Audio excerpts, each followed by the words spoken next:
Stay hungry, stay foolish. Welcome back for part 4 of this magnificent series, and I'm so grateful to our guest, the author of Scale, Geoffrey West. Welcome back to the show. Thanks, Aidan. Good to be back, and I'm looking forward to a continuation of our conversation.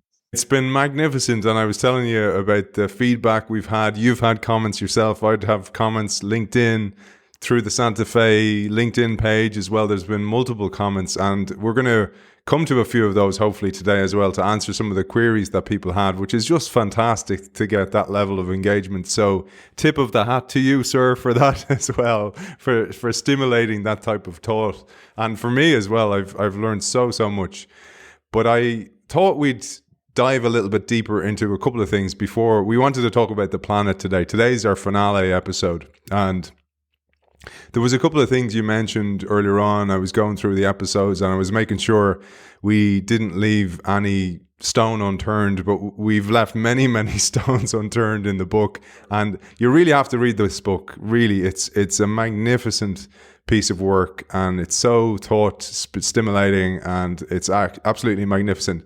But I thought we'd talk about Detroit, because you mentioned Detroit and the resilience of cities, but you were talking about the death of the city and the rebirth of those cities as well. And that serves as a nice segue to then get onto the planet, about the potential death of a planet, but also the resilience of those planets. So maybe over to you to talk about this, about Detroit, the birth and death and rebirth of this city. Well, thanks, Aidan. And thank you for those embarrassingly flattering comments. I'm not sure I can live up to them at all.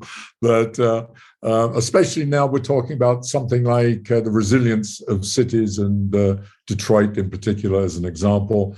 This is definitely work in progress. And indeed, much of what we're going to talk about today, I suspect, will be of this nature, that it's not quite complete.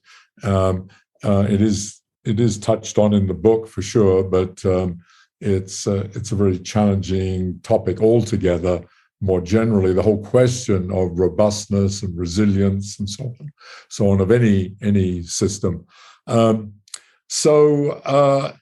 Detroit is a fantastic example of a city that was enormously successful, and of course one of the great American success stories.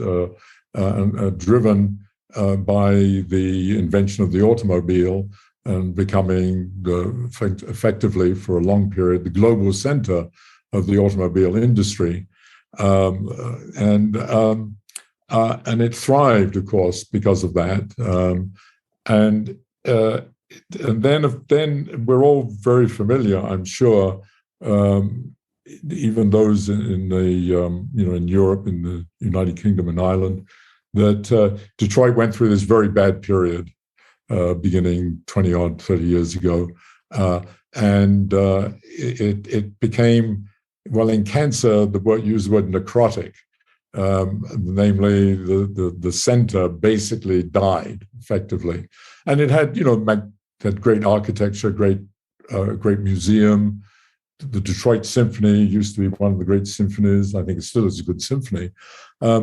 But all of that started to decay badly, and it decayed badly because of the decline, not so much of the automobile industry, but the decline of or the lack of foresight of the American automobile industry and its arrogance, that despite the threats, the obvious threats from Europe, and most particularly of Japan, the rise of Toyota and Nissan and so forth, they simply didn't get the message that there was that the era of the big automobile with big V8 engines and the muscle cars and all of that, all of which, were the symbol, in a certain sense, of 1950s, even early 60s America, was no longer attractive, certainly on the global market, but even in the American market, as the beginnings of consciousness of the effects on the environment and the sort of waste that was implicit in these, the sort of conspicuous consumption that had developed. And there was just this refusal to adapt. And it's not particular to the automobile industry. I mean, to varying degrees, it's the history of large companies. It's one of the pieces of work that we did, and we haven't discussed in detail, was our work on developing a science of companies. And one of the pieces of work that we did was look at the mortality of companies. And one of the things that surprised us was that when we looked at the US publicly traded companies, and the only data we had was from about 1960 up to roughly the present, we discovered that the expected lifespan of sort of the average American publicly traded company, that means a company that's already been successful enough to become public, post on the stock exchange and so on and so forth, was 10 years.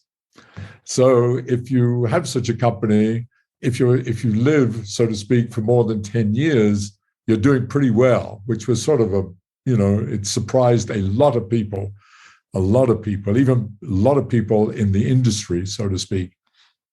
So it got, a fair amount of publicity.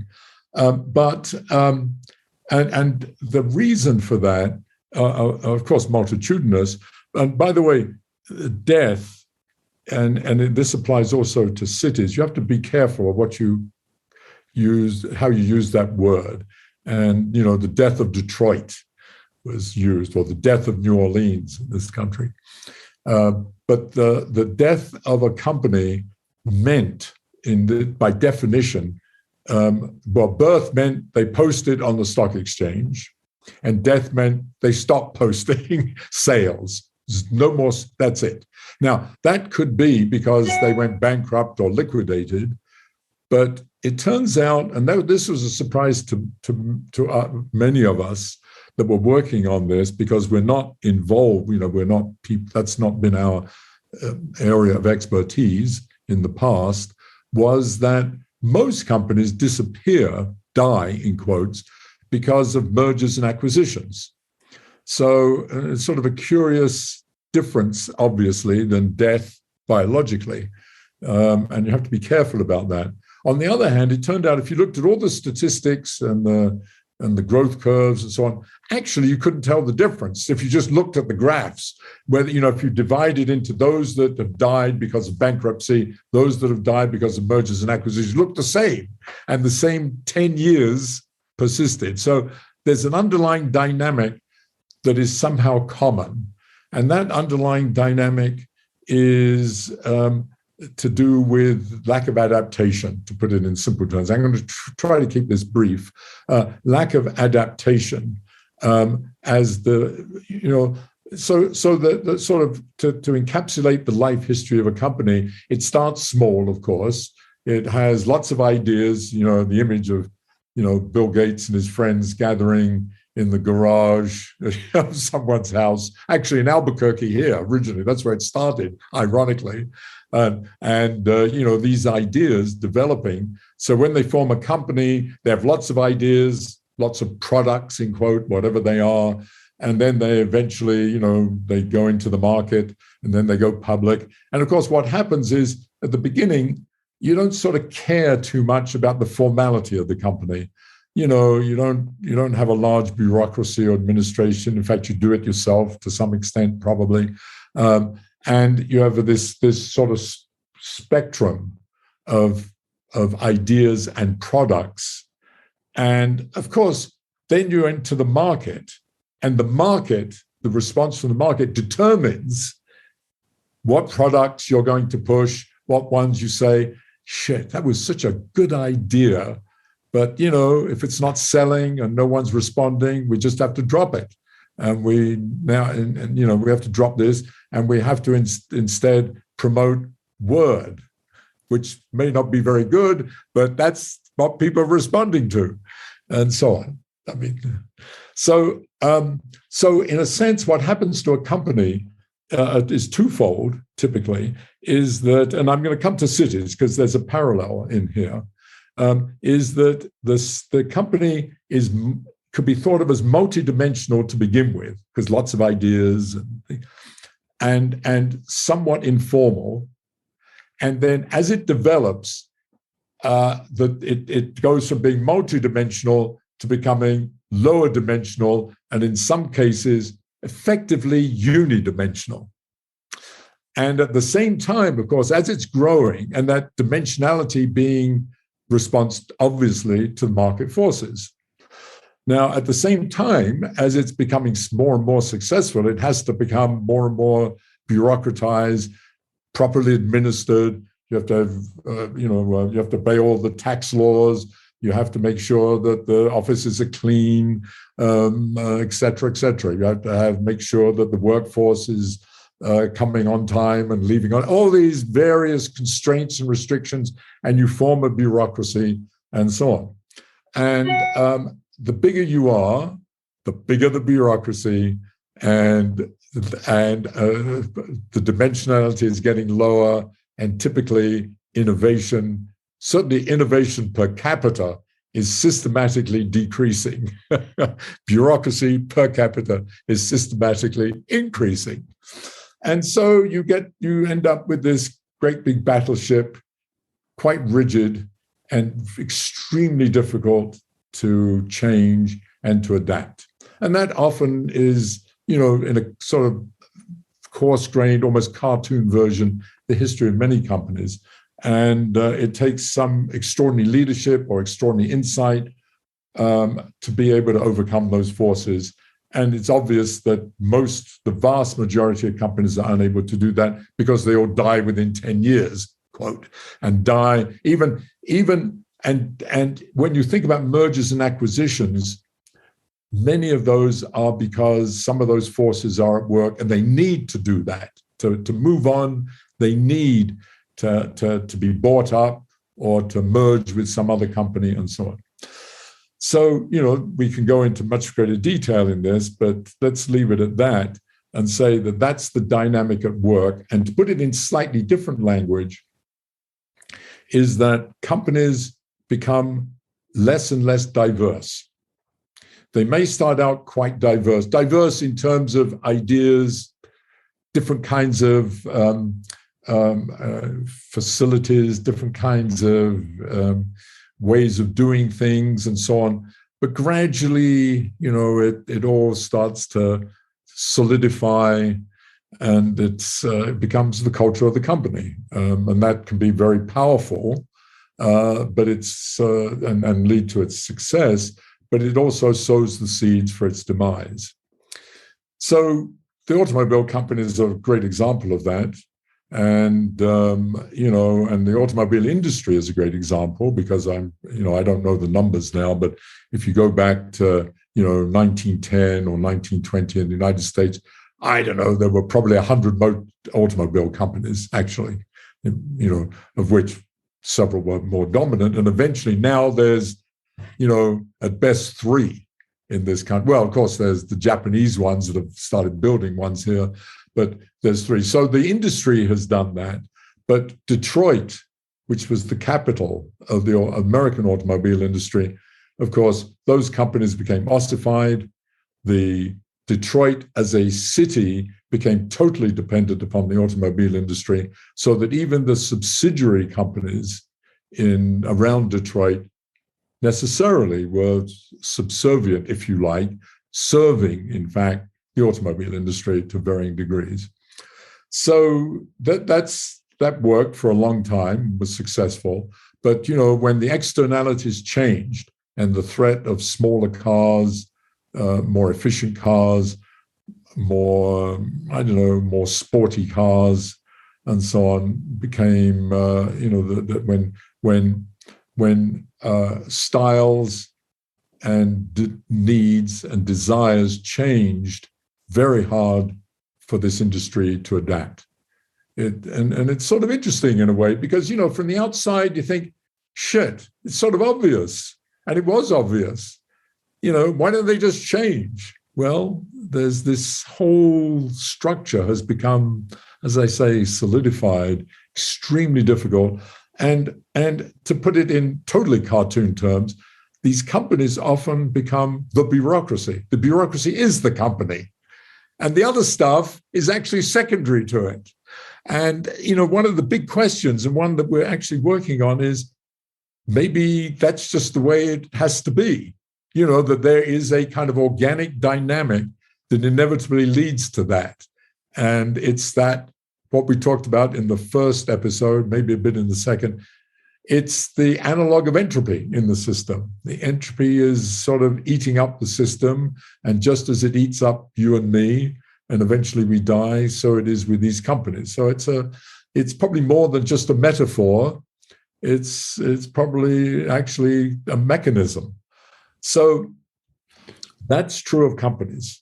Can I add something, Geoffrey? And I don't want to disturb your flow, but allow you to get a glass of water before we move on to cities, because I feel you were just about to go there. Exactly, I was. We're in sync, brother. We're in sync. And I found another beautiful metaphor in your work, because when you talked about metabolic energy and the distribution of energy between maintenance and growth, and how then a tumor steals energy, if you want to put it that way, from the growth of the organism, I thought, well, that's kind of what happens in organizations at the start. Most of the metabolic energy is in growth and in idea formation and getting ideas to market, etc. But then as entropy creeps into the system in the form of bureaucracy, most of the energy is redirected towards maintenance, which is bureaucracy, and keeping my job and the status quo and make sure I have the corner office. And in that grows a cancer within an organization, a tumorous growths all over the place. And in time, those become a network of growth, and all the energy is sapped away from the vitality of the organization. And ultimately, it becomes a necrotic organization. Yes. So I refrain from using that language only because that paints a and it's true, what you describe is actually a very good description. It obviously carries with it a pejorative message. And so the reason I shy away from it is the thing I said just a few minutes ago. Maybe this is inevitable. That is, maybe you just have to accept that's the way companies are. That's the nature of what a company is.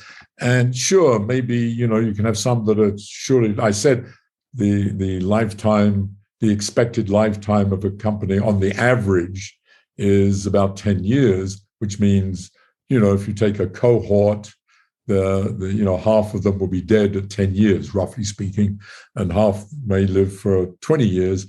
But there are companies, as you well know, that will go on for 50, 100, 200, 300, even 400 years. They tend to be in very special niches or have had very special histories or very special leadership and so on. But generally they don't. But it may be that that's sort of an inevitable dynamic, going back to what you said. So I'm a little bit reluctant in terms of being a scientist putting those terms on it, because and what one needs to do is to understand what that dynamic is, because another way of saying it, which is not a scientific way, is that my view became, actually, who cares about companies? I mean, we don't care about companies, we care about people and products. And so, maybe it's good. Maybe IBM should have died. I mean, it did die, and we should have just said, RIP, TWA died, and so on and so forth. Let them die, because just like it's good that I'm going to die, and eventually you're going to die, new stuff comes along. That's the whole fantastic phenomenon of evolution and natural selection, is that it allows new things to come, new innovations, new ideas, and as Darwin recognized from the very beginnings of his thinking about this, death is a crucial aspect of evolution because it allows for greater innovation. And by the way, just a total side tangential comment on that, he came to that when he was grieving over the death of his daughter, Anna, who died when she was about 12 years old. And it was, in some sense, his favorite daughter. And he had 8 children, I think it was, maybe 10 children, I forget. And he was grieving over it. And he lost faith. He stopped being a Christian after that. But he also thought about it a great deal as to what it meant. What was the meaning of that? Why should someone of that age die? And why should we die? And he did. That fed into these ideas that death was an integral part of natural selection and the bringing out of new ideas. So we shouldn't care. We should care about the people. As we should make sure that people have well cared for, but also that it allows. Look, I've often said as a joke, if IBM had not effectively died, Steve Jobs and Bill Gates and maybe Larry Page would have ended up working for IBM, and we would never have heard of them. And none of that, so maybe we wouldn't have had, Microsoft and Google and so forth. I love that because I often think of forest fires. The forest fire unlocks the seeds on some trees. They need the fire in order to melt the wax to release the seed. And I just wanted to butt in to quote you, because there's a beautiful passage, and one of the beautiful things from eclectic reading is you gather such beautiful quotes, and you wrote a beautiful thing about death. You said, "Death is an essential feature of life. Indeed, implicitly, it is an essential feature of the theory of evolution. A necessary component of the evolutionary process is that individuals eventually die so that their offspring can propagate new combinations of genes that eventually lead to adaptation by natural selection of new traits and new variations, leading to the diversity of the species. We must all die so that we can blossom, explore, adapt, and evolve." Beautiful, beautiful, Geoffrey. Thank you. Yeah, I'd forgotten that. Much better said in my book than I said it a moment ago. But let's make that a segue to cities, because it's sort of, in fact, the thing that sort of got me excited about doing this work in the beginning was I asked myself a question that began to intrigue me. Why is it that companies die? Most companies, I didn't realize that essentially all companies die, but that most companies sort of disappear, let's put it that way. Yet cities persist, and they're both sort of social organizations of human beings. What is it that makes them different? And Detroit, again, is a good example. And so, but let's talk more generally first. So in a nutshell, the reason a city thrives is because it isn't a company. It's one way of saying it. That is, it is not a top-down organization that has to produce a product and is quite so sensitive to market forces. It has many other functionalities, obviously. And the administration of a city is more sort of just to make sure things run. I mean, that's supposedly, and to facilitate, and here's the crucial thing, going back to things I talked about in an earlier episode, to facilitate more and more social interactions, to create an atmosphere of where people can come together easily, and also to encourage implicitly and sometimes explicitly entrepreneurship in its most general sense. And integral to that is diversity. Great cities not only have places that facilitate social interaction, like I'd said before, parks and squares and lecture halls and offices and sports stadiums and some theaters, bringing people together. But it also is extremely, I was going to use the word tolerant. In fact, in many cases, it encourages, whether it thinks about it or not, diversity. I mean, if you go to New York is a marvelous example of all of these. And, you go to New York, one of the things that always, amuses people over the years about New York, you go to New York, there's all these crazy people walking around, and the last time I was there, I was on Fifth Avenue, and some fellow got into the middle of the street where the traffic was going back and forth and singing at the top of his voice. And the cars were going by and the cops were there not doing anything, and just sort of everybody was. And I thought, this is exactly what makes New York a great city. And, it's terrible to say that it has lots of homeless people now and so on. But there are these people that are sort of borderline and so on the edge. And I'm not saying that that's good of itself, but what that represents is an extraordinary boundary way out there that we can all feel we can move into, we can move towards, and we can do crazy things within our own highly limited context. So you can be in New York, think, well, shit, maybe I can put on that play, or maybe I should write this book because maybe I can go down there and there's an agent, and maybe I can convince them to do something or whatever, or I'm going to open this store because, it somehow engenders a culture of openness and, of doing. And as I use the word entrepreneurship in its very general sense, I don't just mean businesses, but personal entrepreneurship kind of thing. And cities are great at that.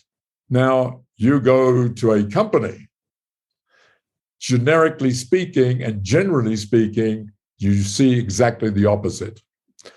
And indeed, that's why I go to what I said before, and to a large degree, that's necessary. People really have to do certain jobs, have to be done. I mean, if you're in take the extreme, a factory, you can't have people just sort of deciding, well, I don't feel like working on this machine now, screw it, or whatever. You do have these huge constraints. Damn you, Taylor. Damn you. Yeah, right.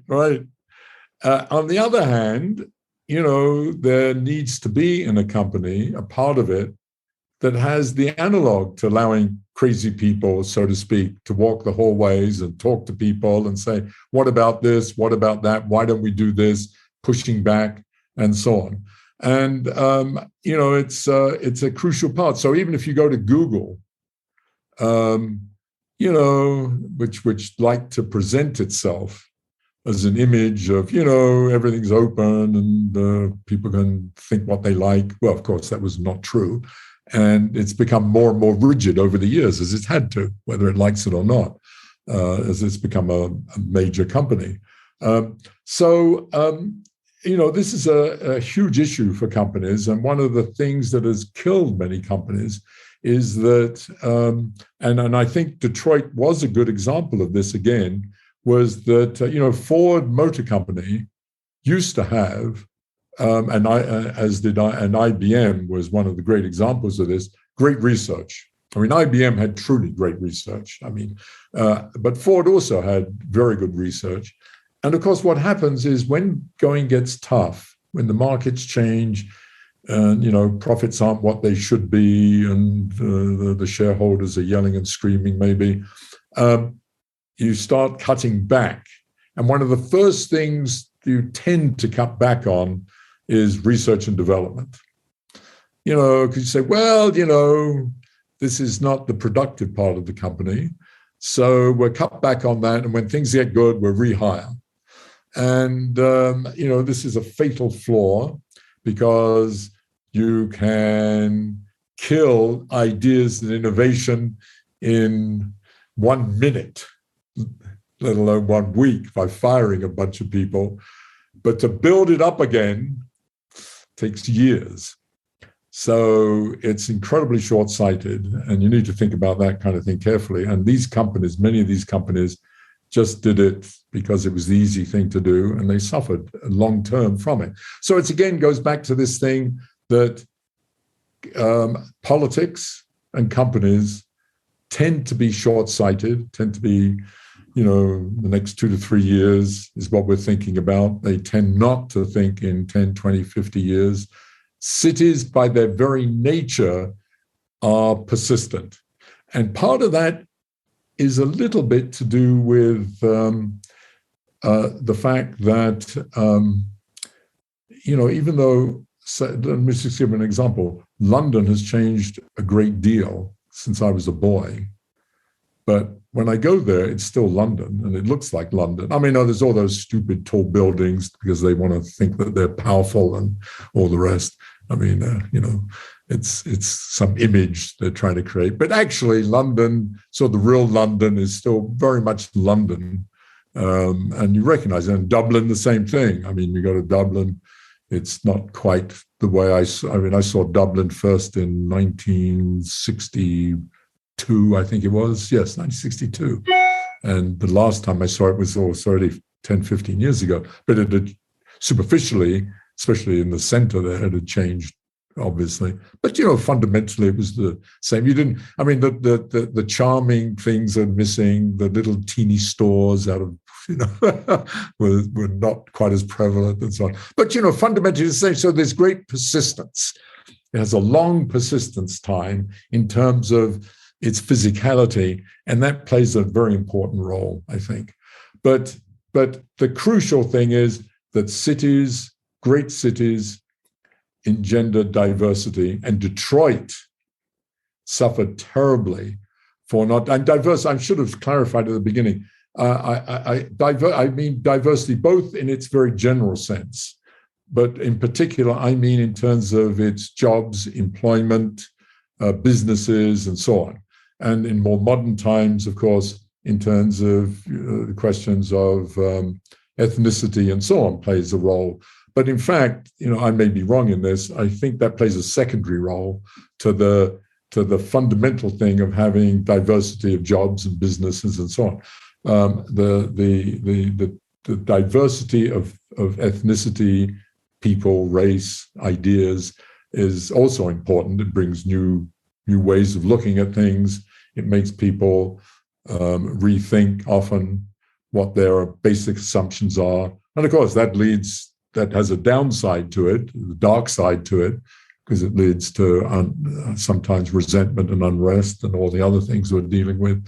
So, but so does the other, by the way. I mean, changing, expanding businesses, changing,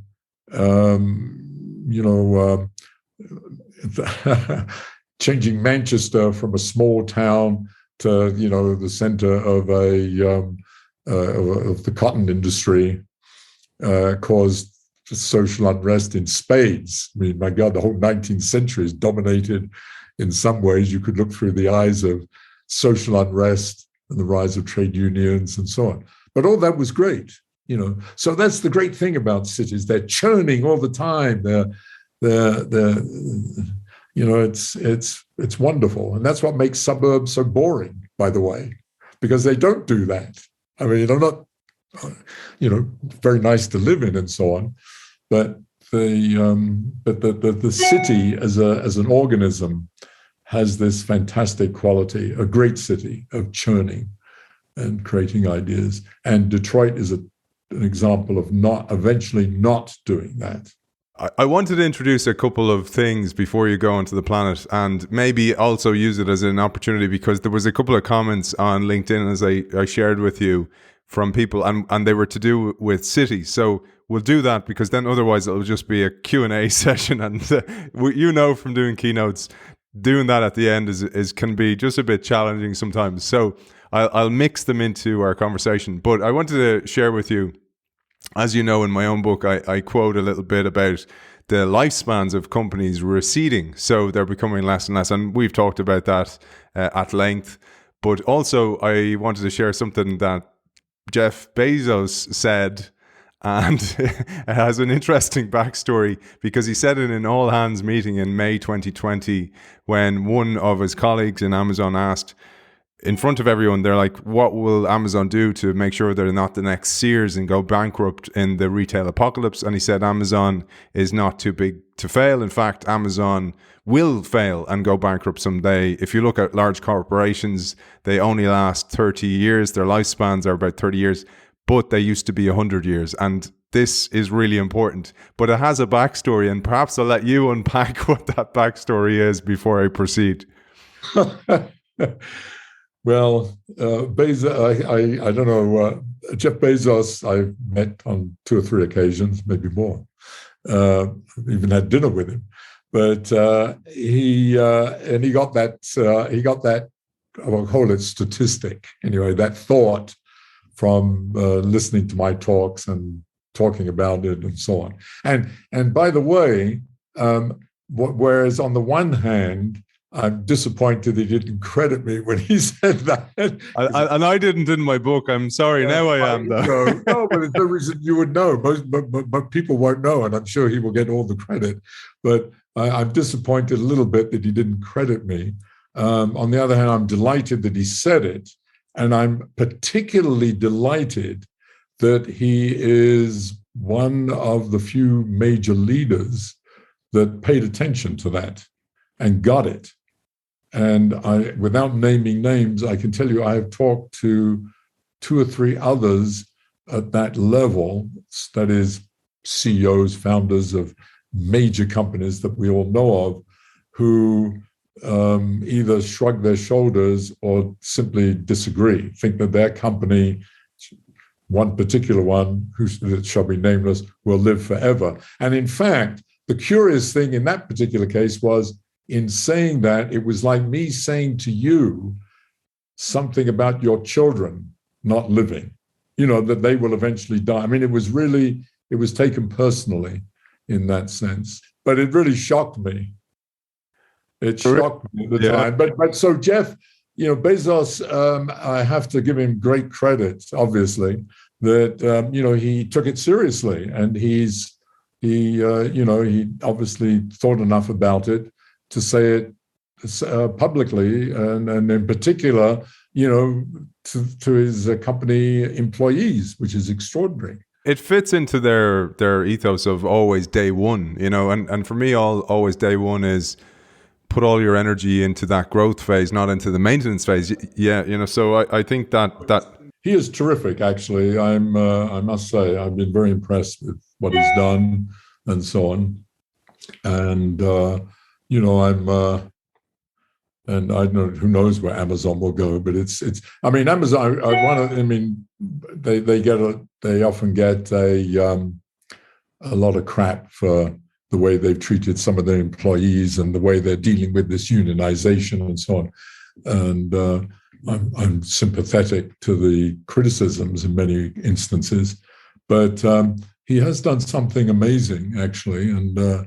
This business model and this, especially during the pandemic, was a savior for many of us. And so, we have to respect that. But where it will go, who knows? I mean, there's going to be challenges to it. And again, markets will change. And he knows that. And they may not be agile enough, adaptable enough to actually resist it. The one thing is, when we talk about diversification of business models, he's not only diversified business models, he's diversified businesses. So there's revenue streams coming from multiple sources, which is so important. But I'll squeeze in a question here, a comment that came from David Perkins on LinkedIn. And he said, of cities and buildings, I love the idea that buildings and infrastructure are mere props for the real city, which is comprised of people and socio-economic interactions.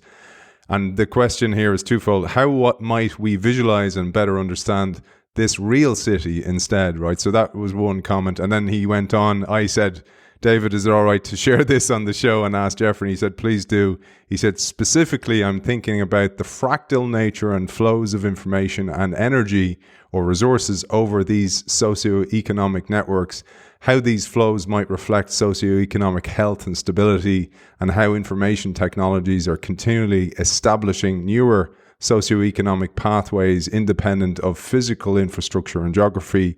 What seem to have historically been localized arterial or branching networks are becoming increasingly global or webbed or mycelial in nature, and this would appear to have significant implications regarding the distribution of people and resources, as well as the potential for social conflict associated with this at least proportional shift in socioeconomic architecture.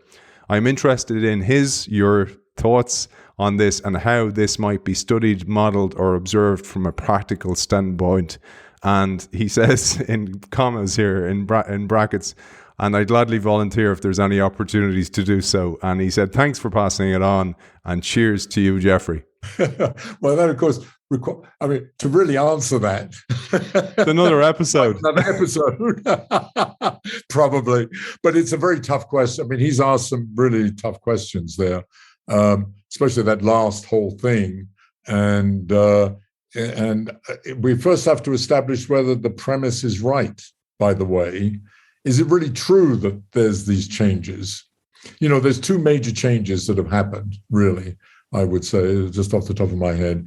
One is that what he talks about, which is effectively some form of globalization. That is, that we've gone beyond, we've certainly, obviously, we've gone beyond urban boundaries because there's an urban system, but then we've gone beyond that to a global system. So New York is not just, the central hub, in some sense, of the United States urban system, but it has, a major part of New York is part of a global urban system, which contains, London and Singapore and Hong Kong. Well, we don't know about Hong Kong now, but and so on.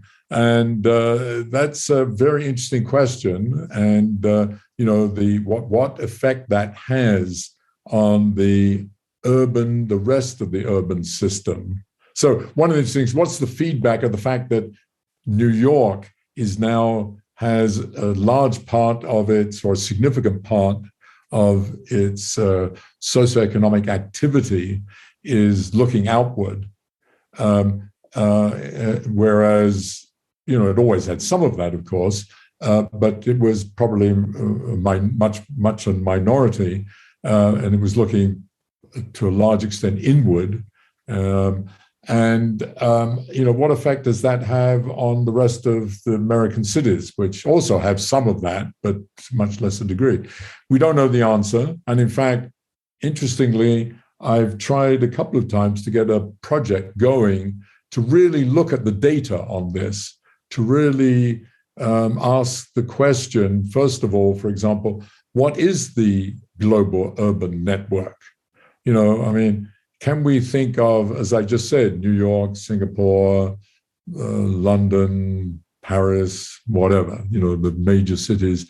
To what extent are they a network of each other? What is the flows between them, and so on? And to his point, those flows are much less tied to the infrastructure in the usual sense. But they rely on transport systems, and they rely on the second major change, which is the internet. And he doesn't say that in his question, but underlying all this is the internet revolution, which we're participating in now. And what effect does that have? Because all of the work that we did and the theoretical part, the conceptual part, if we just go back and review that very briefly, is that, there are two sort of major networks in the city. There's the infrastructure, the roads, the electrical lines, and the water lines, and all the rest, which are very biological. They're like our circulatory system and all the rest. And imposed on that and interfacing with it, and a tension between them, is that with the social network of the people exchanging information and, living our lives and creating socioeconomic activity and doing all the marvelous things that we do, and so on and so forth. And those two things are, tied to each other. And in the past, in the more distant past, that was limited by the fact that, you had to walk everywhere. Roughly, or you could take a horse, I guess, but, cities were, there was a theory developed that the size of a city was limited to how far you could go in 1 hour. And that still persists to some extent. The cities have grown, sort of governed very roughly by how far you could go in 1 hour. And indeed, most people, even today, don't want to commute more than an hour. it's changing, actually. I mean, now there are certainly London, San Francisco, Los Angeles, these cities, people are willing to commute an hour and a half or longer, which is horrendous, actually, each way. So the physicality was constraining cities, and they expanded because we, from this viewpoint, because we improved or invented new methods of transportation, with railroads first, then their electrification, and so on and so forth, and then automobiles and so forth. Now we've done something remarkable. We've sort of leapfrogged all that by inventing the internet. And so I could talk to you 5,000 miles away as if you're in my living room. And that's pretty extraordinary. So the question is, does that change anything? It also brings up, by the way, a conceptual question as to what is a city? That is, if we were interacting if you were interacting with me every day and I were running a business here, and you're in Dublin, and you're become part of my business in some way, you could argue that you're now a citizen of Santa Fe, and I'm actually a citizen of Dublin, because I'm contributing to its socioeconomic activity, because I'm not isolated. I'm interacting with all these other people here in Santa Fe. You're interacting with all those people in Dublin, and I'm therefore, by proxy, interacting with all this. So in some ways, I've become a citizen of Dublin, or in the same way that you might have argued previous to this, that if you have someone living in Boston and he has an office in New York and he goes there 2 days a week, he's a citizen of both New York and Boston, because he's contributing to the socioeconomic activity, defining a city as the interconnectivity of people, that is, by the social network. So these are the kinds of questions that relate to the question that was brought up, is we have to think much more broadly about what a city is, what social networks are, who is really contributing, who is not, and how does that relate to their physicality, and taking that even broader to beyond not just beyond the boundaries, what we traditionally think of the boundaries of the city, but the boundaries of the entire urban system and therefore the country. So I don't know the answer to these, but I will say that I've thought, I've given some thought to it, and I've tried actually to get some research projects going that we might address these questions, and primarily, first of all, to get data on what, looking at these networks and trying to see, have they actually changed? That is, they may have changed, how shall I say it, quantitatively, but they may not have changed qualitatively. Namely, the same dynamic is still going on, even though we've expanded beyond the traditional boundaries. And that has been, I believe, what has happened with all major innovations. So I suspect, and I may have said this earlier, I suspect that the coming of the internet, for example, and of globalization, what they have done primarily is just to speed everything up. That fundamentally, the same dynamics are still at work, the same kind of structures are at work, the same kind of scaling laws are still at work, but it's just faster. Beautiful. And just is a very, has a lot of weight in that, because that has very profound implications, the speeding up, the acceleration. So firstly, David, thank you for your question. And I'm not going to thank you for adding more time to our conversation because I had my own questions. But anyway, it was a great question. And Geoffrey, I have to say, you reminded me of Einstein's quote where if I had an hour to solve a problem, I'd spend 55 minutes thinking about the problem and only 5 minutes thinking about the solution. Answering the right question is absolutely core and essentially to your work as well. So bravo to you. And I thought, because you were talking about the speed of change, I mean, for me, that goes everywhere too. Watching my children as they evolve in a different world from me as children, and how even during the pandemic, as you said, which was an accelerant for many of the changes that were happening anyway at a slower rate, happened because they were digital, and digital tends to be exponential, and exponential is very difficult for the human mind to comprehend. But I even was looking at how we allowed our kids, our older son in particular, to play Fortnite and these games, not because to keep him quiet so we were able to do work, but it was actually because it was the form of interaction with his friends who he could not see physically. And I thought that was interesting. And then we upgraded our internet so we'd faster speeds, et cetera, and that lends to different things like the exponential rate of change of a lot of the technologies. We got better equipment, et cetera. And the reason I keep bringing up that term is it is core to this series, the exponential series, but also you do a beautiful job of explaining exponential in your book. And I loved in particular the test tube change, which is just beautiful because it does link to the planet, and that's where we're going next. Yes, indeed. This is a good segue to thinking about, some of these questions within this framework. These questions to do with the not just the state of the planet, but more pertinently, maybe the long-term future of the planet, and the kinds of challenges that we have from everything from climate change to social unrest to disease and so on and so forth. And I'd like to elaborate on that within this framework that we've been talking about. But an exponential does play a crucial role, because one of the things that I don't think we talked much about really, maybe we did, I forget, did we talk much about growth of cities and the super exponential, exponential growth?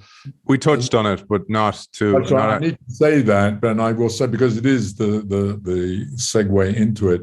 So one of the things that, a major piece of all this is the whole question of growth. And as a subset of that, the whole question of exponential growth. And I'll, since you prompted me, I will in a moment go over this interesting example of the test tube growth that you mentioned. But I want to just go back first to the biology, because one of the things we're all conscious of, or at least we're all familiar with in one form or another, is that we stop growing, but we live in a socioeconomic system that not only doesn't stop growing, but we have made by fear that it mustn't stop growing. That's the paradigm that came out of the Industrial Revolution and capitalism and free markets and so on, and it's been enormously successful. So that's sort of interesting. And this framework that I've described explains that. It explains why they're different. And roughly speaking, it goes back to what we said, and I want to repeat it because it's really important for the entire planet, because the template for all growth within this picture is that, just to limit it, it's driven all by energy. In fact, to recognize again that underlying everything is energy. You just can't get away from it. That, as I say, every dream that you have, every flick of your eyelid, you're actually using the energy that's come from the sun, whether it's burnt coal or oil or solar energy. But you blinking your eyes, nodding at me, as using that energy. And so everything works that way. So energy is the fundamental thing. So, and it gets manifested in very many different ways, obviously. But in biology, that's metabolic energy. And we talked about that metabolic energy, metabolic rate scales in this sublinear fashion. The bigger you are, the less you need per cell, per gram of tissue, and so on. And that metabolic energy gets apportioned between maintaining the system, maintaining the cells, repairing damage, and so on, and allocation to new growth. And so you can write that mathematically. And the thing that you realize is that the supply system, metabolic rate, is decreasing per cell the bigger you are, but you're trying to add at a linear rate. You're trying to add linearly because you just keep adding cells. And so eventually the demand for, which is linear, the supply can't keep up with that because it's sublinear. It's less per cell. So that's why you stop. And if you put that into mathematics, it's very pretty. It gives rise to this kind of so-called sigmoidal growth that you do stop, and it predicts growth of any organism in principle. So that, as we just said, is a terrible metaphor or paradigm for socioeconomic growth. A prime minister or president that advocates that these days, especially in the United States, would never get reelected. You have to have open-ended growth. So, and indeed, what's great about the theory is that it actually predicts that, because just to recall, in socioeconomic systems, and now we can think either of cities or of the planet as a whole, we are driven by the dynamic of social networks, which are positive feedback, and that gave rise to this superlinear scaling of socioeconomic metrics in cities. And by the way, I didn't say it then, but now I'm going to move to the planet. Of the planet itself, that if you plot any metric, any socioeconomic metric versus the population, because unfortunately, we don't have 50 different planets, which we compare. But what we do have is the same planet with different populations, because we keep growing. So if you plot it versus population, it grows, in a superlinear fashion. If you put that into the equations, it gives rise to faster than exponential growth, and that's what we see, and that's great. And so the theory is very not only self-consistent, it agrees, its predictions agree with data, and so on and so forth. Now, it has a fatal flaw in it, not the theory, but a fatal consequence. And that fatal consequence is a singularity. And I will come to that in a minute, because now I'm going to go back to your question of exponential growth. I use the word super exponential because, in fact, we're growing faster than exponential. So first, I want to talk about what exponential is, because, and I spent quite a bit of time in my book talking about it, because one of the things I discovered as I got into this and gave talks to practitioners and corporate people and business people is that people use this word exponential. We're growing exponentially, or we're whatever. And I realized they didn't understand what it was because it's used colloquially, and what they really meant was it's growing very fast. That's all they meant. It's going very, very fast. Well, actually, when you grow exponentially at the beginning, you actually grow quite slowly, it so happens.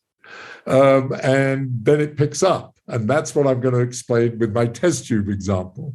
So here's the example. Let's see if I can reconstruct it. I wish you should have primed me first so I could reread my bloody book. We can always pause it. And No, it's okay. I can do it. So here's the idea. Suppose you're in a lab and you want to produce a bunch of penicillin, for example. And you calculate that if I put a bacterium in the bottom of a test tube, that by noon, the test tube will be full, and I'll have all this bacteria, all this penicillin, and so on. So, okay, so great. So at 8 o'clock in the morning, you put the bacterium in the test tube, and it starts dividing.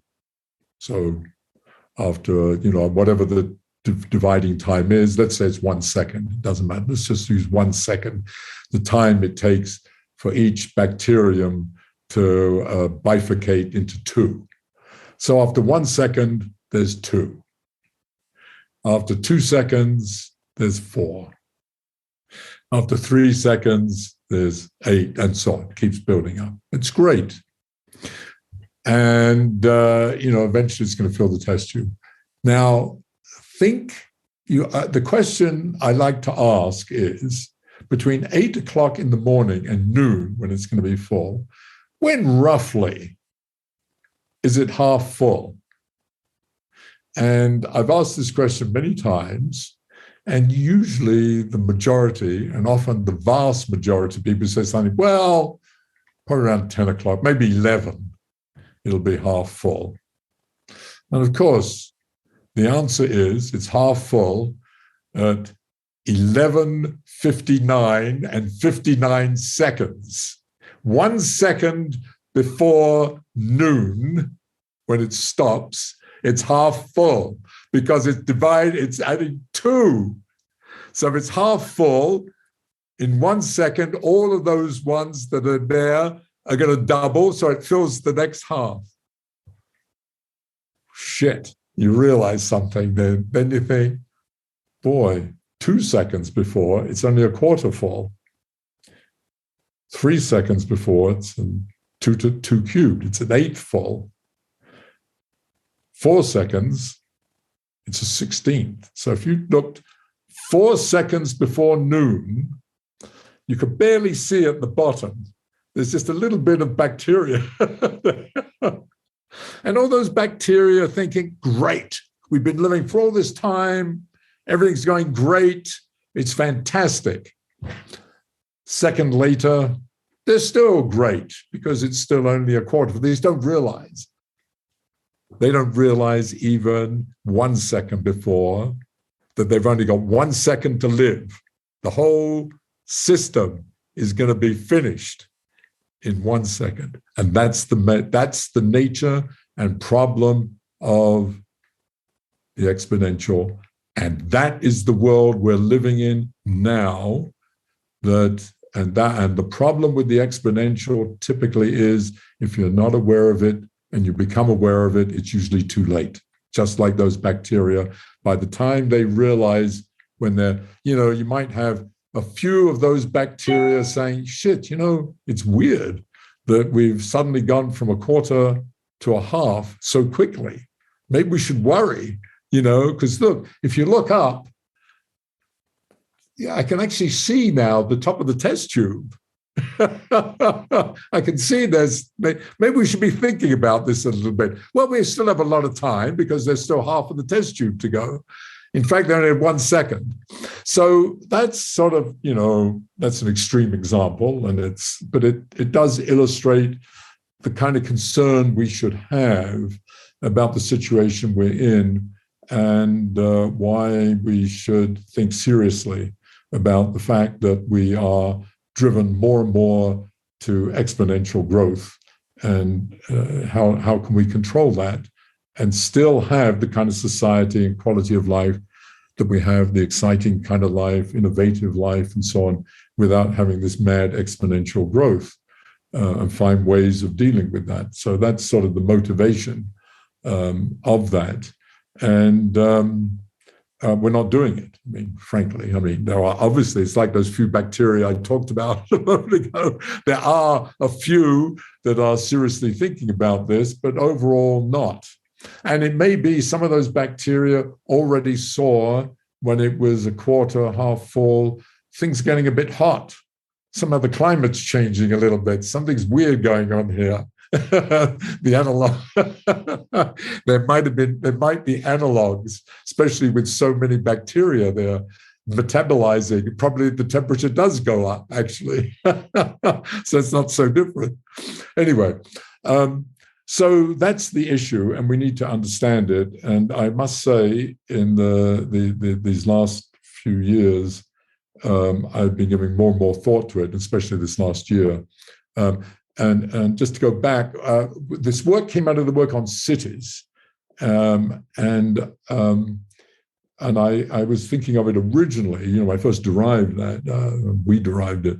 It was in terms of the cities, but I realized that it applies to any system that has this kind of thing. In fact, you could even think of this in the personal terms as your own person, the way you grow and so on. So here's the thing, that if you go back to the equations now, so forget about that example for the moment. You go back to the equations, I said it was superlinear scaling, and it gives rise to faster than exponential growth. So it's even worse than what I said for those bacteria.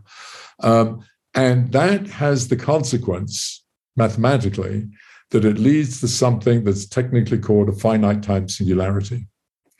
And all that means in English is that in some finite time in the future, whatever the sociometric you're looking at is going to become infinite.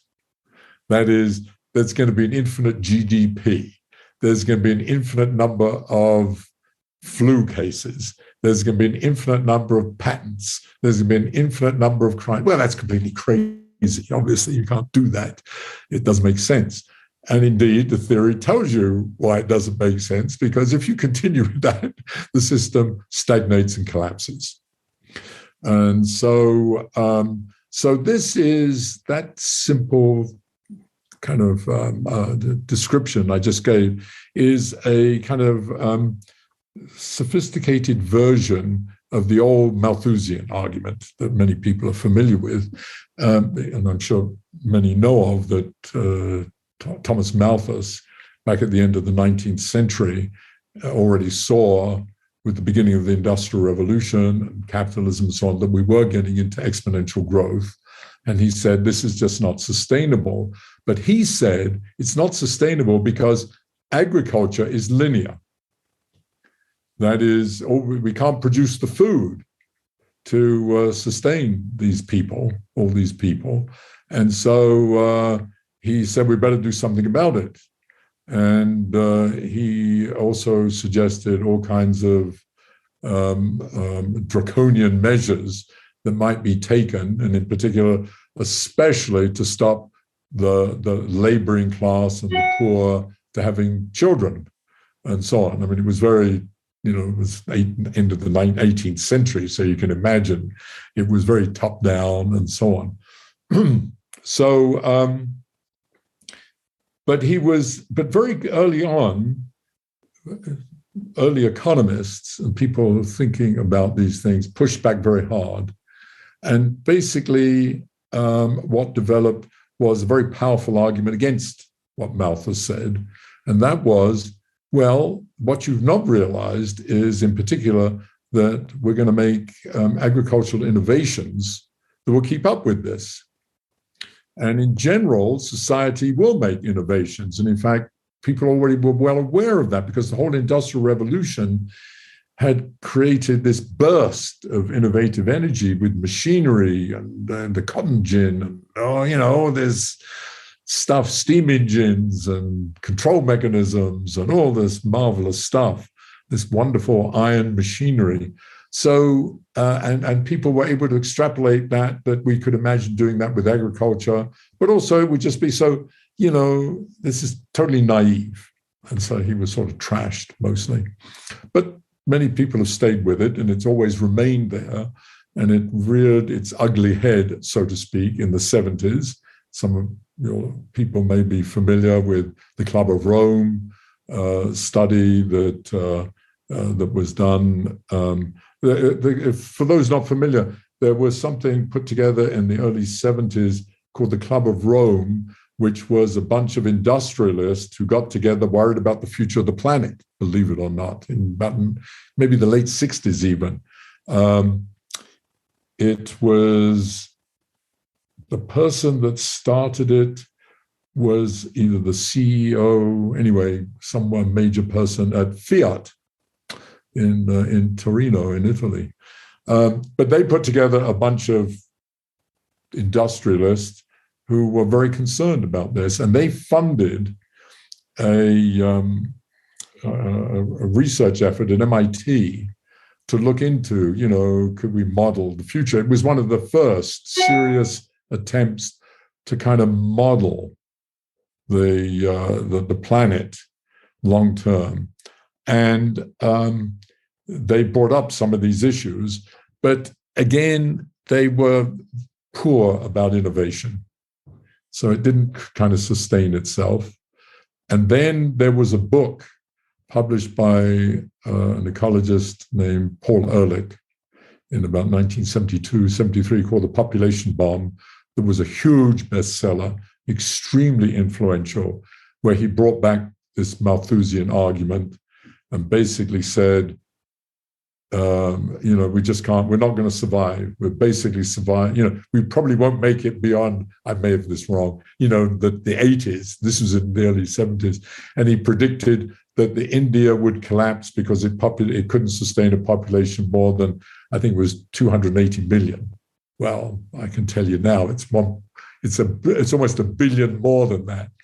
So, and he didn't take into account innovation.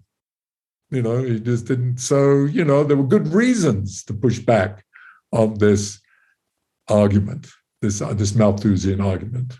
I feel this dramatically talks to the listener of this show, who is a change maker, who is the bacteria in the test tube going, we're going to hit the top, we're about to spill over.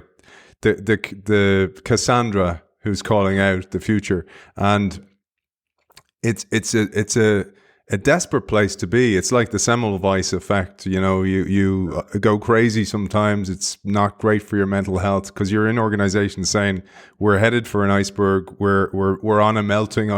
We're on melting the burning platform. Many things, and there's all types of biases in there. There's hyperbolic discounting where we don't see the future until it's too late. All this type of thing, and I often think about things like, nobody took AIDS seriously until Magic Johnson got AIDS. In the UK now, Davina McCall, do you remember the presenter Davina McCall from your time there? She has been a great a beacon of light for HRT, for hormone therapy for women after menopause. And it always takes until the platform's burning. Or Mika Zenko was on the show recently talking about red teaming, and he said the best way to get a business to take a serious effect is like, they'll take fire regulation seriously when you burn down the building across the road. And it's the problem, because I see you as a bacteria, a positive bacteria in the test tube, saying, look, and your Santa Fe colleagues, same. And Santa Fe Institute wouldn't exist, only that there was some change makers back 100 years ago or 50 years ago. And I wanted to just say this because we have listenership in Sweden, and Arrhenius, who won the Nobel Prize in 1903, was also calling these things out. Malthus got it right in one sense, that he warned us, but he got it wrong in that he missed a crucial element, namely this innovation. So economists have not taken any of it truly seriously. And so we continue to advocate open-ended growth and so on. And because there's this mantra, we're going to innovate. We're always going to innovate ourselves out of the problem. We're very clever, and indeed that's true. We are. And so now let me go back to what I said earlier, and this singularity, which is a sort of sophisticated version of Malthus, but again, doesn't take into account innovation. So here's where innovation comes in. So you realize, how in the hell did you avoid the singularity in the past? Well, we've avoided, indeed, because of innovation. So the idea is you grow in this exponential or super exponential fashion, and then if you kept going, you would collapse. But you recognize that you've grown in this way because there's a certain paradigm. In terms of, more technically speaking, the parameters of the equation are kind of fixed by the fact that you discovered iron. you have the Iron Age, or you discovered the bronze, or whatever, something that sort of sets the background paradigm for sort of determining the gross features of life at that time. We discovered coal, discovered oil. We invent maybe the telephone, in whatever you think of as a major innovation. We discovered computers. We invented computers. Then we invented the internet and so on. These sort of, what they do is they reset the clock. So we're going along, growing exponentially. If we kept going with no changes, you collapse. So obviously what you have to do is, before then, you better make a major innovation. You better reset what we call the boundary conditions. You better reinvent yourself. You better make a major paradigm shift. Whatever language you want to use, you do something major. You discover the internet. Completely changes everything. In fact, it even supersedes the computer. It has its own life that all built on the things that come in the past, of course. So, and you just keep going. And that's what we've done. And if you look at the history of mankind in terms of major innovations, that's pretty much the way it's happened. However, this is a theory. It's a mathematical theory. And it tells you, yes, so there's a kind of theorem that you could state, sort of, that if you demand open-ended growth, which is what we do, then you have to innovate on a regular basis. Well, every book that's published on business, and business says that. So there's nothing, yes, cycles of innovation and all the rest of that stuff. Yes, great. So nothing new. What is new is that this tells you not that you have to innovate regularly, you have to do it faster and faster. And it tells you how much faster you have to do it. So something that might have taken, 50 years to develop 1,000 years ago now has to take 10 years, and you have to do it in 10 years. And that's what's happened with the internet. I mean, didn't take very long to develop, and so on. But the time to the next one is going to come faster and faster. And so we're on this accelerating treadmill that we have to keep going faster and faster, and jump from this treadmill to another treadmill that's going even faster, and so on. And the question is that conceivable that we could do it? So if you took this sort of reductio ad absurdum to its sort of logical conclusion, so to speak, you could say that, well, at some stage, you're going to have a major innovation like the internet within 6 months, then within 4 months. Well, obviously, that's crazy. So that's a huge issue. And indeed, I think that's part of what we're feeling now, this enormous pressure of the acceleration of time and the concomitant acceleration of innovation, the necessary need to do that. So let me back off a second, because I'm a physicist, I'm a scientist, and it's not just speculation. Some of this is obviously somewhat speculative, but it's science, and it has equations, and it has predictions. And the great thing about science is when you make predictions, you try to test them with data or experiment. You either throw out the theory or amend it and move on. That's the iterative process of scientific progress. So this predicts that there should be these singularities, and that we should, and it tells you that if you plot the data in a particular way, this is what you should see. And without going into any details, I can tell you that we've taken global data for all kinds of socioeconomic metrics, like how much total energy use, GDP, financial investment. I don't know, there's probably 20 of these metrics. And you plot them, and there it is. There you can see it predicts exactly that you're approaching a singularity. And it tells you, And I can't tell you the answer now because this is hot off the press, actually. The details of this, not the ideas. The ideas have been around. Where can people find it when it does come out? Well, in the book talks about this it does talk about this. But you've built on it since. We've built on it in the last year. I mean, here's just going back. The work in the book we did a few years ago, but it was still, I felt, at the speculative level, and we didn't have data and so on. And I wasn't sure, and I was very intrigued by it, and I've thought about it a lot. But the last year or two, we've got data together, large amounts of data, and we started analyzing it. And to my amazement and in some certain delight as a scientist, it agreed with the predictions extraordinarily, actually. And it shows that, independent even of our theory, there's a singularity. We're approaching a singularity. And indeed, one of the things I will hint at, that what we see is that we actually made already a major change in the mid-70s. And somehow that probably, we've just started talking about what the hell happened in the 70s. Well, one of the major things we all remember is the first oil crisis. I mean, that had a huge effect, actually, but also the beginnings of globalization.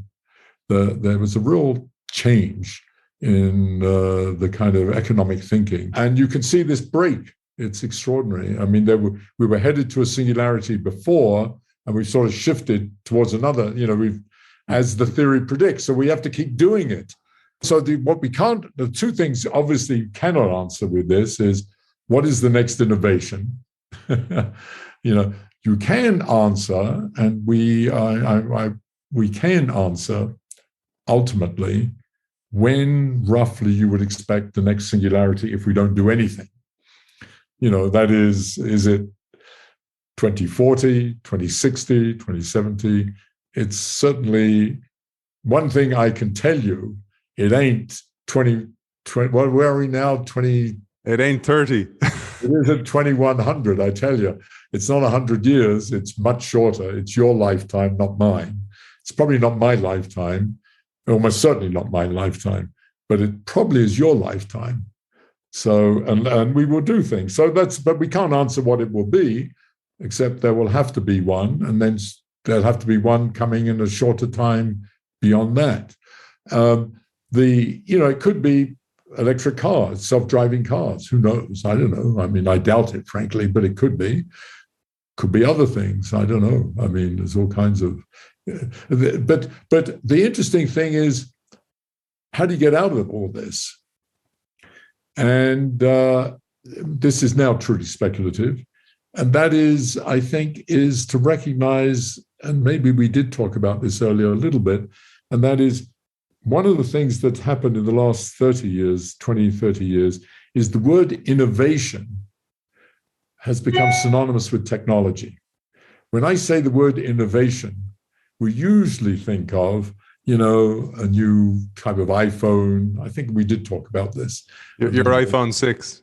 Yeah, my iPhone 6, my ancient iPhone 6. But we talk about new gadgets of various kinds, but they're technological in various ways, self-driving cars, even electric cars, but new technologies, some of which will be sort of minor changes like a new iPhone, but something like if we truly had self-driving cars and an entire system, that is, of course, that's potentially a major paradigm shift, because it will have all kinds of other implications, of course. But we do think technologically. And the thing I began to recognize is that that's how I'd been thinking. And in fact, when people look at innovation, academically, and they start, looking at the science of innovation, all of it is to do with technology. And then I realized, well, that's sort of crazy. I mean, we've had some of the major innovations in human history have been cultural. Jesus Christ being one of them, or Buddha, or even Martin Luther King, and so on. Martin Luther King may not have been on the grand scale of Jesus, but it was a major innovation. But there have been these major cultural innovations, and some have been minor cultural innovations. And so I began to realize that maybe, and this is sort of what many people think, of course, there will have to be a cultural innovation, a major cultural innovation, in order for us to get out of this in some way. And some of that we already see. It's at a very tiny level, thinking more about being green and sort of more caring about the environment. But of course, all the signs are the opposite, because the major changes that have been taking place more recently have been in the opposite direction, towards authoritarian rule, towards more imposition, towards sort of a regression. I mean, the latest thing we have here, this abortion rights has changed. By the way, this is just tangential. It's hard for me to believe, having had lots of Irish friends in the 50s and 60s, and been in Ireland in the 60s, that Ireland is one of the most liberal countries when it comes to abortion, and the United States is now one of the most repressive. But anyway, but it is illustrative of something. The fact that the United States has become more and more repressive, a country that was founded on creating more rights for the individual, has become, in many ways, more repressive and more authoritarian, embodied in Mr. Trump. So what we need, the way I've often put it, is we need an anti-Trump. We need someone with the charisma and power of persuasion of Donald Trump, as an example, that instead of not believing in science and doesn't care about truth and is quite happy to tell lies and create truly fake news and believes in repression and control. We need someone the opposite, who believes, I feel like a 60s person, believes in love and community and the collective spirit and altruism and so on, all within our, I believe strongly in capitalism, by the way, but all within our making capitalism a little softer, if you like, but also in social responsibility. And indeed, one of the things that I have enjoyed is to see here and there, companies recognizing that more and more, it's not just profit motive, but they have a social responsibility. There is this. And that Club of Rome thing I described was, it's not that it hasn't been there in the past, even in the 19th century. But the Club of Rome thing was a great example of, people in positions of great power controlling major industries, recognizing that they have a duty to also not just supply interesting and exciting goods to people and facilities to people, but also to care about people's truly well-being and the future of the planet. And there is, I think we are seeing versions of that to varying degrees. Some is maybe just pure publicity, but I think, frankly, some of it is for real. But it's minor on the scale of what we need, and we don't have. What we don't have is political leadership. And one of the things, I'm not talking as a scientist now, obviously, but one of the things that has become clear to me is that, contrary to what I'd hoped, I can't see this happening bottom up. I think we need leadership. We do need charismatic, political, maybe spiritual leadership. As I say, a Jesus Christ or, a Muhammad, I don't know. What those people have wrought on the planet is one thing in the long run, but they did have this ability to galvanize people and make them rethink. What are the important things of life, and to think both individually and collectively. And we're missing that. There's no evidence of, we haven't had leadership like that for a very long time. And I may be wrong with all this, by the way. It's pure speculation. But I'm interested, what I do is, of course, try to create the science help develop the science that can inform leadership. Because in the end, it is a political problem that we have to deal with in terms of saving the planet, which is the way I do think about it. But understanding. And so another philosophical part of this is that I do believe that we can't solve the problem until we understand it. And that's a physicist viewpoint. That's not always true. Sometimes you can solve a problem but not really understanding what caused it. But typically when you do that, it has all kinds of other unintended consequences because you didn't understand where it came from and what it's connected to. So I'm very much devoted to trying to see it in its big picture and the interconnectivity between things, as well as what is the underlying dynamic and mechanism that has led us to this.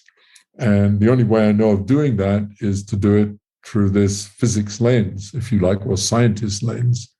And so that's the last 1 or 2 years of my creative life. That's what I'm trying to do. Well, you've sparked so many thoughts as always, and I was thinking about how so many of us are the listeners of the show are those people who follow people like you who are calling it out for what it really is, who have the bravery to do that, but also recognizing that, as you said, some companies have so much power, like Microsoft, for example, with diversity and insisting on diversity.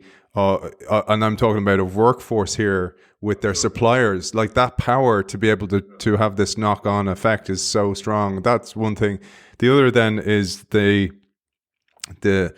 politicians, and the system is so systemically broken, where I am so short-term on it that I can't look at these things because I may avoid an iceberg that nobody will ever know that I was the one who actually did the work, and I think that's so reflective of organizations where the leader is like kind of going, well, the work I'll do here on innovation won't take hold until I'm retired, so why would I bother? I'll just milk the cash cow. And in a way, that's what's happening with the planet as well. It's like, we'll milk the cash cow until the bacteria is almost outside the test tube. It's shot the test tube. So there's a lot in there. And I wanted to just say, because you mentioned your physicist background, another comment on LinkedIn by Mark Montgomery. He said, "Good to see Geoffrey again. Pass on my regards. It was quite fascinating observing and listening to an accomplished theoretical physicist from Los Alamos National Laboratory as he turned his attention to cities and social interactions." So that's a little tip of the hat from Mark Montgomery to you. The last comment here is purely because I said to these people that I would do it, and they've been gracious to drop comments. And this is linked very, very closely to what we talked about, and it's to do with global warming, the exponential scaling of temperature, and the metabolic theory of ecology. And you say in this section, and this will be our last piece of content, because we are homeotherms, meaning that our body temperature remains approximately constant, we tend to forget that temperature plays a huge role across all of life. We are the exception. Perhaps only now, with the advent of global warming, are we beginning to appreciate how sensitive the natural world and the environment are to small changes in temperature and the threat that this imposes. What is shocking, you tell us, is how few people, even many, many scientists, appreciate that this sensitivity to temperature is also exponential. And I quote that because I was prompted to by a listener who's a long-term listener from the show from the very start, Camillus O'Brien, and thank you, Camillus, for your question, who asked, when both of you discussed the speed of innovation, it got me thinking, particularly with the news today, and this was a couple of days ago, the warning that there was a 50-50 chance that the planet will see a 1.5 centigrade increase in temperature. This possibility requires mankind to drive innovation in tackling the issue immediately. As Geoffrey says, he says, we'll be discussing the planet on your next episode, this one. It would be fantastic to hear his views and thoughts about this. Well, Camillus, I'm going to tee up Geoffrey with a great quote that he has from his book, and perhaps he'll expand on this. And I know his time is limited, so the answer will be short. You said in the book, Geoffrey, a modest 2% change in ambient temperature leads to a 20 to 30% change in growth and mortality rates. This is huge, and therein lies our problem. If global warming induces a temperature increase of around 2% or 2 degrees centigrade, which it is on track to do, and you predicted this a couple of years ago, then the pace of almost all biological life across all scales will increase by a whopping 20 to 30%. This is highly non-trivial and will potentially wreak havoc with the ecosystem. That shocked me reading that. And then when that news broke a few days ago, I was like, uh-oh, everybody should listen to this man. Everybody should listen to anybody who is the bacteria calling out the fact that they're going to spill over. So maybe you'll share some thoughts about that, and then we'll close this magnificent episode. Yes, thank you. Yes, so it is, just to repeat what you quoted me as saying, the one thing that is not appreciated, certainly in the general public and even among academics, and is the extraordinary sensitivity of life in general to temperature. And one of the things I wanted to point out at the beginning there is that we are remarkably insensitive. That's been one of our strengths. I mean, one of the reasons we're very successful, or mammals in general are successful, is that we developed this constant temperature, which is, we're essentially unique. So we're not that sensitive to it. So, but everybody's familiar with it. I mean, we are here in particular because, we live in a climate that's quite hot. There's great variations here in the temperature. There can be as much as 40 degrees Fahrenheit change in a single day. It's very cool nights. It's wonderful, actually, because we're high altitude, and then the days get to be warm into the 80s in terms of Fahrenheit. And so what you see is often lizards. If you look at early in the morning, if you're up at 6 or 7, can barely move. And they try to move into the sun, and then the sun comes and it warms them up, and they can start metabolizing. And they do it very quickly because it's exponential. And then they can run around and run away from you. But if you want to catch them, you do it early in the morning when they're cold. And it's the same with flies and bees and things. If you do catch them early in the morning when it's cold, they're quite lethargic. They have no choice about that. And doesn't matter what time of day it is and how cold it is, in principle, we can do all the things that we did at a cold temperature as in a hot temperature. So that I think must have some kind of psychological effect on our inability to appreciate changes in temperature in terms of our physiology and motion and so on. So having said that, it is true. You mentioned Arrhenius earlier, who was the first person to realize this whole question of global warming way back at the beginning of the 20th century. So well over 100 years ago, he recognized what became known as the greenhouse effect, and that there would be this inevitability, actually, that things would gradually heat up.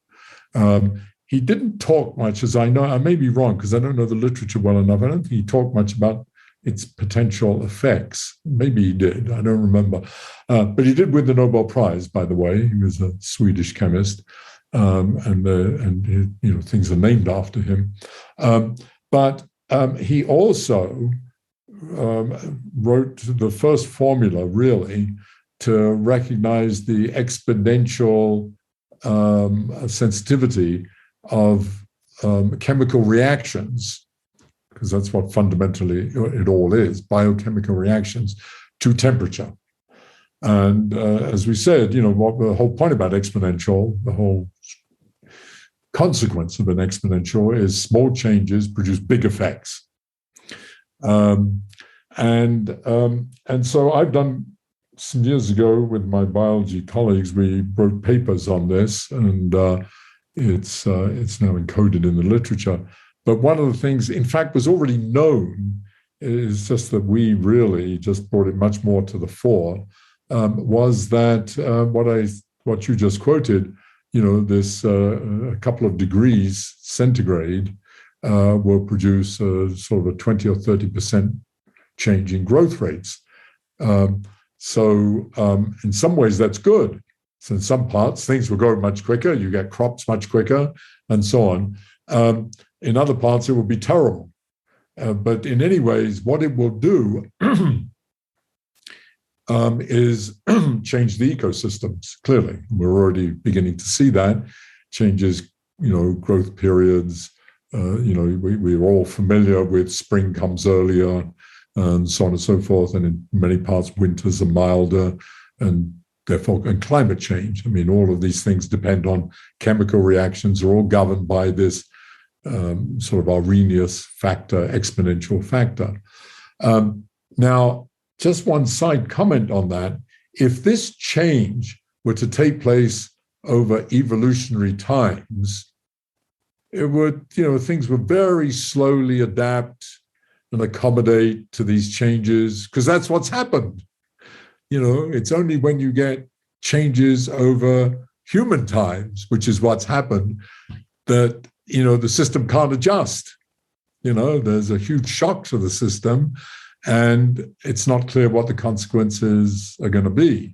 I mean, we've written papers on not just the growth rate, but on the size of things. So things may grow quicker, but the end result will be plants that are smaller, or produce, you won't have as much produce, and so on. So there's all kinds of things, and not enough work yet has been done on this. In fact, I'm sort of disappointed, frankly, that there isn't much more energy given to trying to model some of these effects. What are the effects going to be of this exponential change? We've done some, but you need much more detailed models, detailed studies, and so on.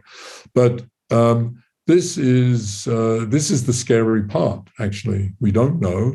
And just to repeat what I said, there might be places where this makes things much better in some ways. That it could be that instead of having the crappy climate of the British Isles, including Ireland, you'll get sort of a beautiful Mediterranean climate. You'll be going down to Cork and sunbathing in February. I mean, who knows? Cork's a different country. You have Is that right? Yeah. I don't know. I shouldn't have said that. That was me going knowledge and territory. I was just trying to think what was down there on the coast. But anyway, no. But I mean, there will be places. But overall, and many places will be devastated, completely devastated. But overall, the problem is it's going to be unpredictable, and we won't know, and it's going to cause huge unintended and untold consequences. And so that's why there is this enormous urgency to really deal with climate change. And so I'm, of course, extremely sympathetic with that. I think we need to do much more work, and we need to have this cultural change, which is sort of beginning to happen, but on a small scale relative to the hugeness of the problem. But I want to say what I said, I think, maybe even in the first episode, that climate change is just one piece of this. It's good to focus on it, but we shouldn't get so totally obsessed by it that we forget all the other things that are connected to it, and including even things like how businesses are going to behave, but the health business, the health industry, health itself, disease, and Wuhan and the pandemic are a phenomenal example, and it should have woken us up to thinking in a more integrated way about all this. Wuhan and the pandemic and its interconnectivity is connected to global climate change. So anyway, we need, in the book, I called for, as I had before I wrote the book, in an essay I wrote, for we need to have a a grand unified theory of global sustainability.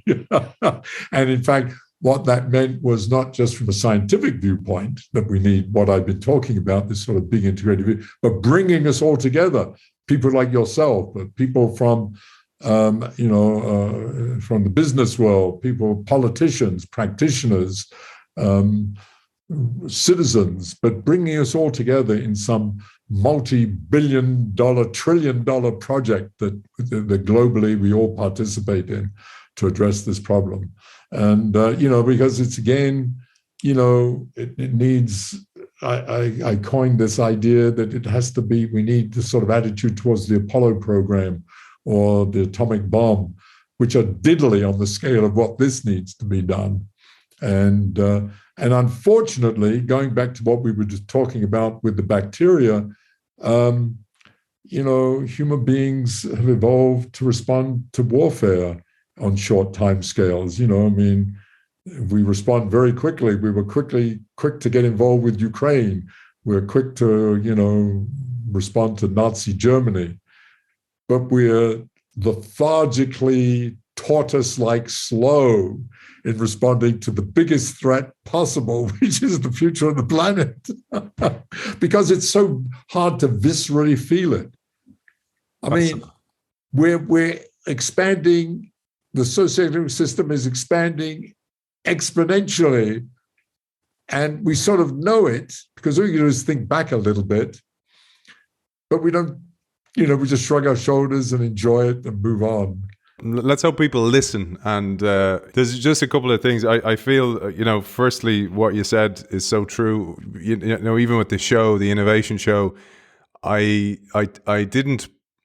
You put it in categories. When you're putting your podcast up, and originally I had it in technology, and I went, it's not technology because innovation is everything. It's about thought.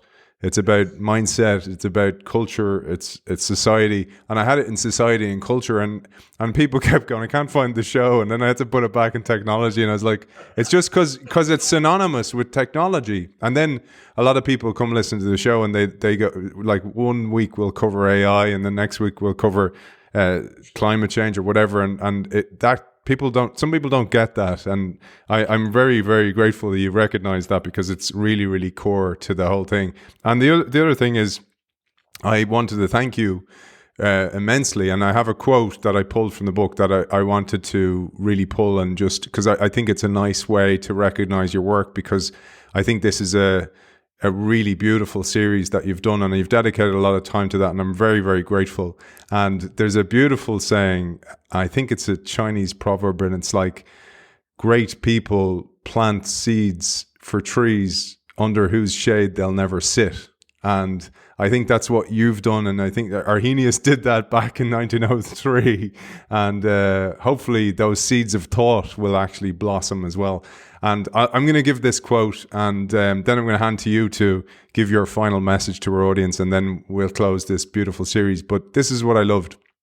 I thought it was a nice quote to finish on, and thank you, and also your family and all your work, because I found it in a section in which you talk about a movie that I also loved, which was the extraordinary Ingmar Bergman film, The Seventh Seal. It scared me, actually, because I saw it as a kid.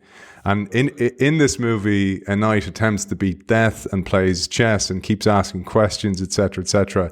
And you use it in the context of lifespans.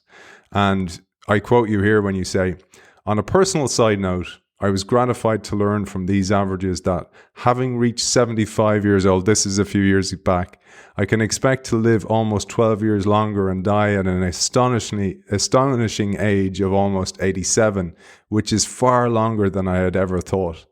If true and I'm able to stay healthy, it gives me time to finish this book," which you did, "to see how my children blossom as they approach midlife, even possibly see my grandchildren growing up.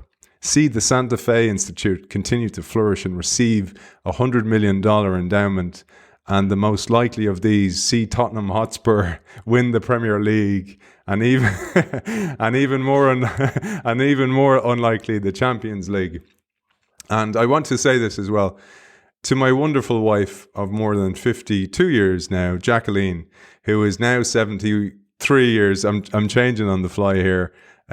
Should, according to these averages, expect to live to almost 88. So she'll have more than 4 years without me driving her nuts in my dotage.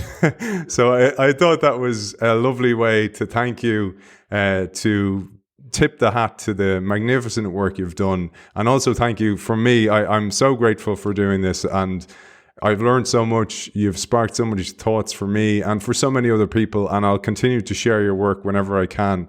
And I wanted to give it to you to close today's show. Well, you have left me speechless, I have to say. Your flattery is much appreciated. Let's put it that way. Thank you very much. And I enjoyed the show, and I enjoyed discussing with you, and your questions were great, and your lead-ins were terrific. So I've enjoyed that very much. And I'll say, one of the reasons I do it is partly because you were such a good host, and you were so flattering. It's hard not, of course, my ego. It's authentic, by the way. I don't, it's not sycophant. No, I know. I took it. No, I realized that. But I did want to say that I feel very strongly about this, especially about all of the work, actually, but particularly this passionate concern about the future of the planet and really understanding it as a scientist. And because of that, I really want to take advantage of these kinds of opportunities to try to get the message across, try to, possibly even inspire people, but particularly bring to consciousness a way of thinking about this, and ultimately lead possibly to action, I hope, for a few people. But because of that, I'm not only willing, it's not, I do not consider this a burden at all, quite the contrary. I consider this something that I tremendously enjoy. And part of it, of course, is my own ego and narcissism, talking about my own work, needless to say. But the other part is, as I say, I really want to connect with people and get some of the ideas across, because I think they are important as a complementary way of thinking, just because it's not, one of the things I learned, of course, was that this, except for among physicists who would respond to this, outside of physics, most people don't think in this way and are not used to it. And I've tried to translate, what a bunch of technical ideas in some ways, or technical concepts, into English. And hope that by doing so, people sort of get at least some of it. So that was the idea of writing the book, and that's why I really respond to your invitation to participate in this, which I deeply appreciate. Well, it's been an absolute honor. Author of Scale, The Universal Laws of Life and Death in Organisms, Cities and Companies. Geoffrey West, thank you for everything you do. Thank you. Man, my heart is a little bit sore from this finale. I didn't want to finish. I wanted the series to go on, but Geoffrey has really important work to do. It was a pleasure sharing time with him on his book Scale. But I want to thank our sponsor Xi for enabling us to bring you all this extra content. Xi is boldly transforming the future of financial services with a suite of embedded products and services, empowering business to manage multiple payment workflows and move funds with ease. Check out Xi at helloxi.com, and I'll see you next week.